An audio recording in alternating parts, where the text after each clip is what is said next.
Here we go.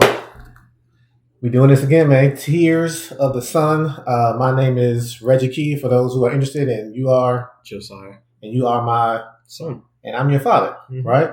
And so we're going to continue this series. We kind of moved around in our house to get better volume for those who are listening.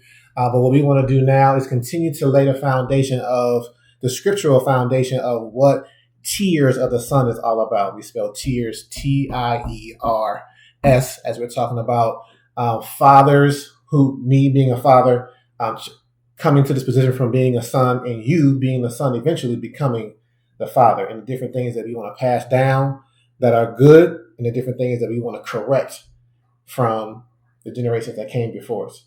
And so last week we talked about Ephesians 6:1-4. That was part 2. And the remaining 2 scriptures that we have focus on Colossians 3:20-21. But oftentimes the Bible will repeat itself as a way of, because the writer of the New Testament, Paul, was talking to different churches, but the themes that he was addressing were just as important. And so he talks about children obeying your parents to the Ephesians, to the church of Ephesus, as well as in Colossians to the church of Colossus. And so the only scripture that we're going to focus on today comes from Hebrews chapter 12, verses 5-11. So I'm going to read that. All right. Okay. So that scripture, I'm going to read from the New King James, and it's a good one for us to be able to sit and talk about for a little bit. It says, and you have forgotten the exhortation which speaks to you as sons. My son, do not despise the chastening of the Lord, nor be discouraged when you are rebuked by him. Verse 6, for whom the Lord loves, he chastens and scourges every son whom he receives. If you endure chastening, God deals with you as with sons. For what son is there whom a father does not chasten? Verse 8, but if you are without chastening, of which all have become partakers, then you are illegitimate and not sons. Furthermore, we have had human fathers who have corrected us, and we paid them respect. Shall we not much more readily be in subjection to the Father of spirits and live? For they indeed for a few days chastened us as seemed best to them, but he for our profit, that we may be partakers of his holiness. Now, no chastening seems to be joyful for the present, but painful. Nevertheless, afterward it yields the peaceable fruit of righteousness to those who have been trained by it. And so, what is chastening and rebuking and scourging? I mean, all of it is disciplining, but the discipline, comes in a couple different ways. I have disciplined you with my words. I've disciplined you with punishment. And I've disciplined you with what we call from the Bible the rod of correction, meaning I put you on the bed when it was necessary, and I spanked you. Why do you remember me telling you I would do that? I remember getting spanked for doing things that were wrong, and oftentimes it was repeated offenses. I can't think of an example now, but just stuff that I couldn't stop doing. So they were verbal warnings. Was it ever just spanking out of nowhere, or was it there was some correction, verbal correction, and then some sterner correction, and then it escalated to okay, and it was always there were always levels to it whereby I was like, okay, I'm gonna make sure that you see the progression through this, but through it all, I would tell you that I loved you.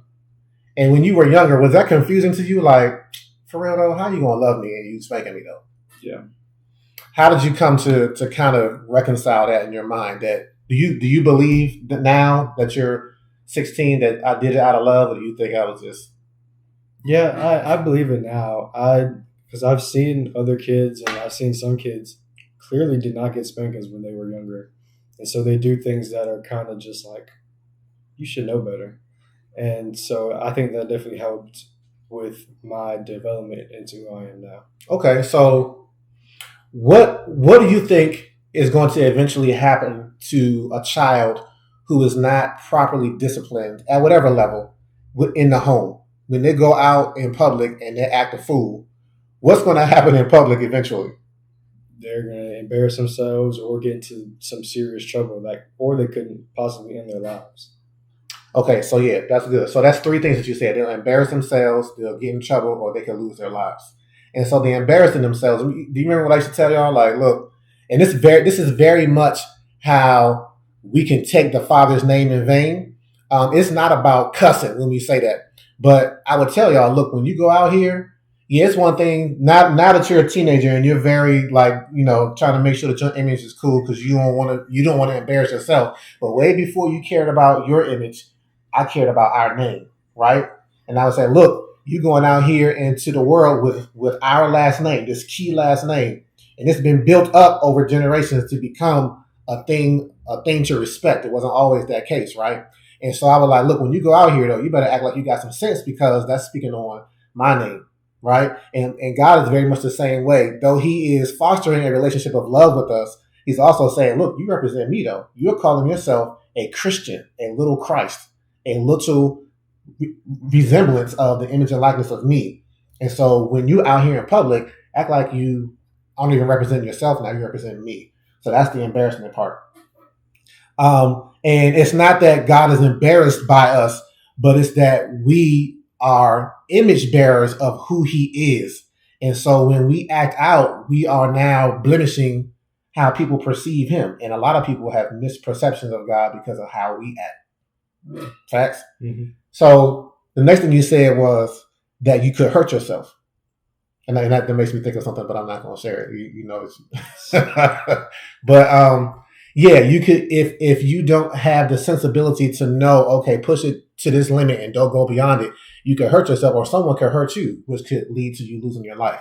And so, for our job is to expose you to a hurt sometimes that is controlled, so that you don't encounter a hurt from the outside that is uncontrolled. And of course, we get into police brutality, somebody else putting hands on you because you don't have the self-control. You haven't learned to pull yourself in so that you don't take it too far and have somebody put hands on you that does not love you.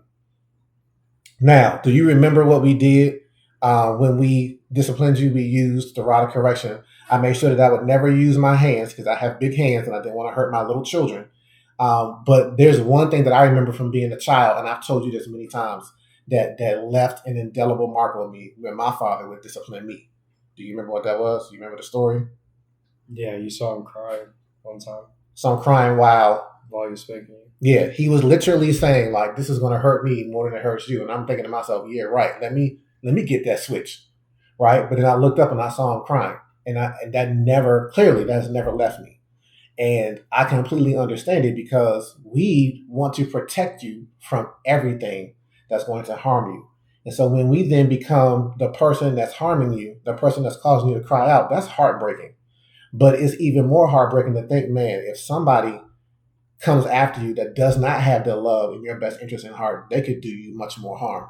And so there was always a measure of it. And I'll even say this, if you remember, my goal was, and I don't ever remember my parents saying this, but my goal was to eventually be able to discipline you without the rod of correction.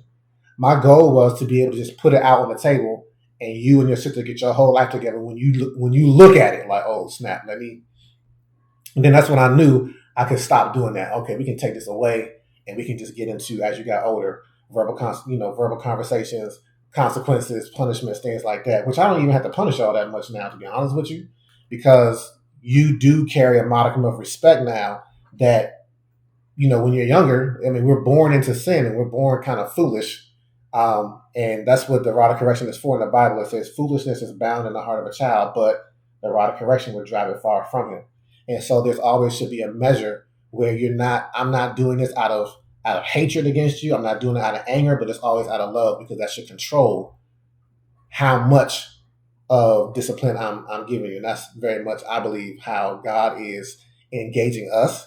A lot of times it's not that we go through stuff and God is like punishing us. He's like, look, these are limitations. These are parameters. These are the right way of doing things that I want you to operate in so that you're safe. But it's like, if you want to operate outside of that, that's cool. But now you're operating outside of my protection, and whatever comes your way, once you enter into that place, whatever happens is that's the repercussions. You're reaping what you're sowing. How do you think you'll be disciplining your children when you have them? You talked about kids the other day. It kind of caught me off guard. Do you think you'll incorporate any of these lessons? I definitely think children need to be whooped. I don't think that should go away. Now, that's not to say I don't I dislike all forms of gentle parenting. But at some point, if words can't get through to your child, then you've got to try something else. And so obviously, like, you need to explain to your child, like, hey, you can't do this. This is why. Give them multiple times to try and get that. But eventually, once you were sure they know right from wrong, and they keep choosing wrong, I think they should be whipped at that point. It's a consequence, right? It's an escalation. Yeah. Okay.